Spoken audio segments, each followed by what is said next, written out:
All right, we'll get some messed up threads right here. And what I'm going to do is I'm going to heat this bolt up, the head of it, with this torch right now and get it hot, and I'm going to screw it into the plastic. I'll show you how I do this. It'll make new threads. I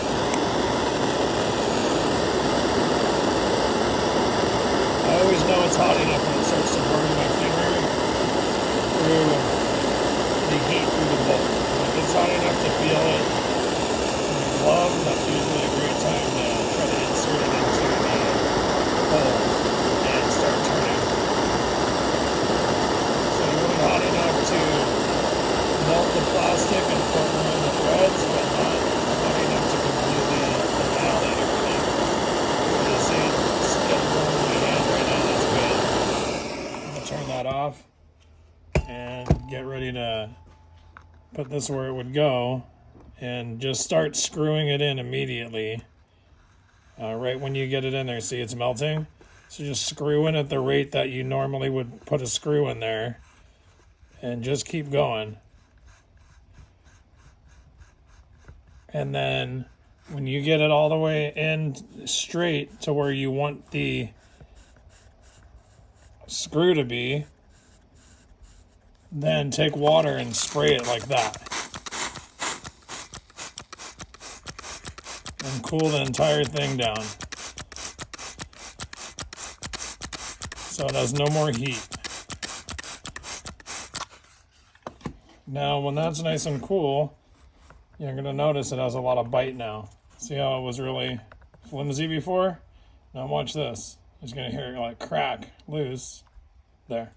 So now when you take this out, you will see that you have brand new threads. A whole set of them all the way down.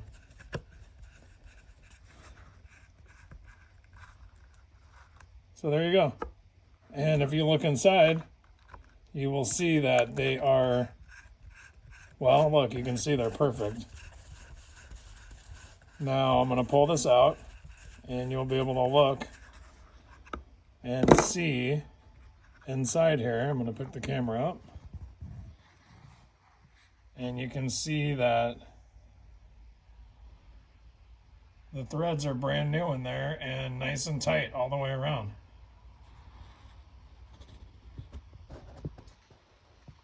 I've done this for a lot of repairs and it works great. So rather than heat the plastic up and melt everything that's on there, just use the bolt to do it.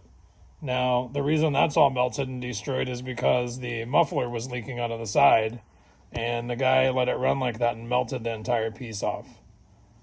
So anyway, that's the tip. That's how I make my new screw holes, and hopefully you find the video helpful.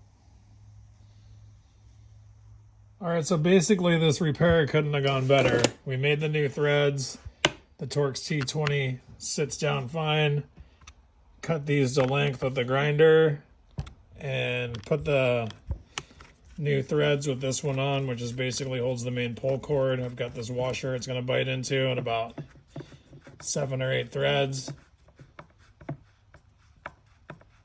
And that's holding nice and tight now.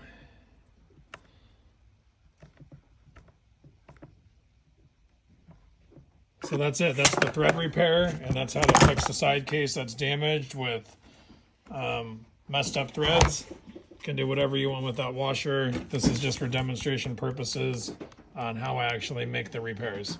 You can get as elaborate as you want, but that's basically how I fix missing or damaged or stripped, burnt out threads.